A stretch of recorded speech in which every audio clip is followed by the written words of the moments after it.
ወይም ማሳያችሁ የሲህር የጅን የቡዳ ወይም ደግሞ የአይንና የሐሰድ መድኃኒት የሆነ የዛፍ ቅጠል ነው ማሳያችሁ። እሱ ምንድነው ቁርቁራ ወይም ደግሞ ሲድር ይባላል ማለት ነው።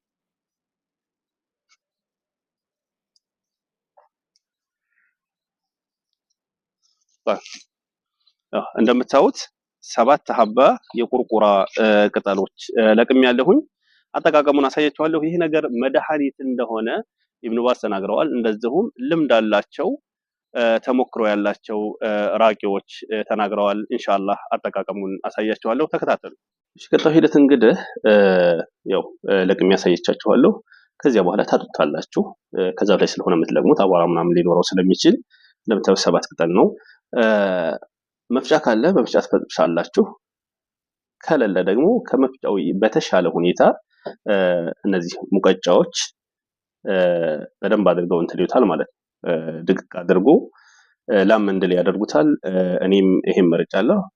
ሁላችሁም ጋር ደግሞ ልታገኙት የምትችሉት ቀላል ነገር ነው ማለት ነው። ይሄ ከወቀጥኩ በኋላ ኢንሻአላህ ቀጣውን ሂደት አሳያችኋለሁ። እንግዲህ እንደምታዩት ተፈጭቷል ማለት ነው። በዚህ መልኩ ላም አድርጌ ፈጭቼዋለሁኝ። ውስጥ ያለው እንዳይቀር እዚሁ ላይ ውሃ ጨምርበታለሁኝ ማለት ነው። ውሃ ጨምርበታለሁኝ። የዘምዘም ውሃ ካለ አህሰን በጣም የተሻለ ነው። የዘምዘም ውሃ ካለ እዚህ ሳውዲ ያላችሁ በቀላሉ ታገኙት ትችላላችሁ። አስዋቀሎቴም አለ በንዳም አለ በቀላሉ ማግኘት ትችላላችሁ። ከሳውዲ ውጭ ያላችሁ ደግሞ ማንኛውንም ውሃ ብትጠቀሙ ችግር የለውም ማለት ነው።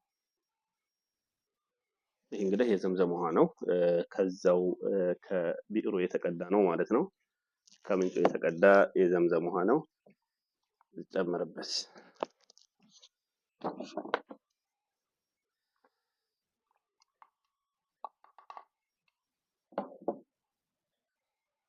ያው እዚህ የተወቀጠበት እቃ ላይ እንዳይቀር ማለት ነው። በደንብ አድርጋችሁ እዚያው ላይ ውሃ ጨምራችሁ ታንቀሳቅሱታላችሁ ማለት ነው። ወደ ብርጭቆ ጨመርኩኝ ማለት ነው።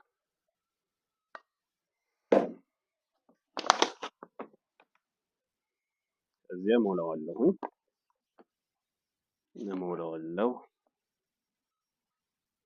በዚህ መልኩ ከተሞላ በኋላ 7 ጊዜ ሱረቱል ፋቲሃ ትቀራላችሁ። 7 ጊዜ ሱረቱል ፋቲሃን ቅሩበት። እንደዚሁም ሱረቱል ካፊሩን ቅሩ። ሱረቱል ኢኽላስ ቁል ሁወ አላሁ አሐድ ማለት ነው። ቁል አዑዙ ቢረቢል ፈለቅ፣ ቁል አዑዙ ቢረቢን ናስ። እነዚህን ሱራዎች ሱረቱል ኢኽላስ፣ ሱረቱል ፈለቅ፣ ሱረቱል ናስ እነዚህን ሱራዎች ትቀሩበታላችሁ። ከዚያ በኋላ ውሃው ላይ ትፍትፍ ትሉበታላችሁ ማለት ነው። ቀርታችሁ ከተሳሳችሁ በኋላ የተወሰነ ንፋስ ነገር ማለት ነው ትሉበታላችሁ እንደዚህ። ከዚያ በኋላ ትጠጡታላችሁ። ኢንሻአላህ መድኃኒት ይሆናችኋል ማለት ነው። እንደ በሽታችሁ አይነት ማለት ነው። ምናልባት ሲህር ከሆነ የሲህር አያቶችን ብትጨምሩበት ችግር የለውም፣ ጥሩ ነው። እንደዚሁም አይነ ሐሰድ ከሆነ እነዛን አያቶች ጨምሩበታላችሁ ማለት ነው። ጅንም ከሆነ እንደዚሁ طيب ሱረቱል ፋቲሃ ብያለሁ። እንደዚሁም አያተል ኩርሲ በመጀመሪያ ሱረቱል ፋቲሃን እንቀራላችሁ 7 ጊዜ። የሱረቱል በቀራ የመጀመሪያዎቹ አያቶች አሊፍ ላም ሚም ዛሊከል ኪታቡ ላ ረይበ ፊህ ሁደን ሊልሙተቂን ሁሙል ሙፍሊሑን እስከሚለው ማለት ነው። እነዛን አያቶች ትቀራላችሁ። ከዚያ በኋላ አያተል ኩርሲ አላሁ ላ ኢላሃ ኢላ ሁወል ሐዩል ቀዩም እሱን ትቀራላችሁ። እንደዚሁም የሱረቱል በቀራ መጨረሻ አመነ ረሱሉ እሱን ትቀራላችሁ። ከዚያ ሱረቱል ካፊሩን እንደነገርኳችሁ፣ ሱረቱል ኢኽላስ፣ ሱረቱል ፈለቅ፣ ሱረቱል ናስ እነዚህ አጠቃላይ ለሁሉም ሻሚል ናቸው፣ ያጠቃልላሉ። ለሁሉም ይሆናሉ። ለሲህርም፣ ለዓይንም፣ ለሐሰድም፣ ለጅንም መሆን ይችላሉ ማለት ነው።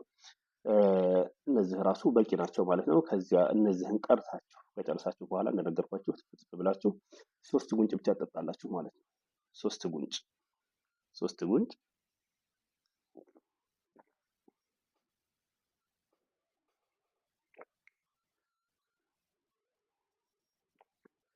በዚህ መልኩ 3 ጉንጭ ከጠጣችሁ በኋላ ጉንጫችሁን ሞላ እያደረጋችሁ ማለት ነው።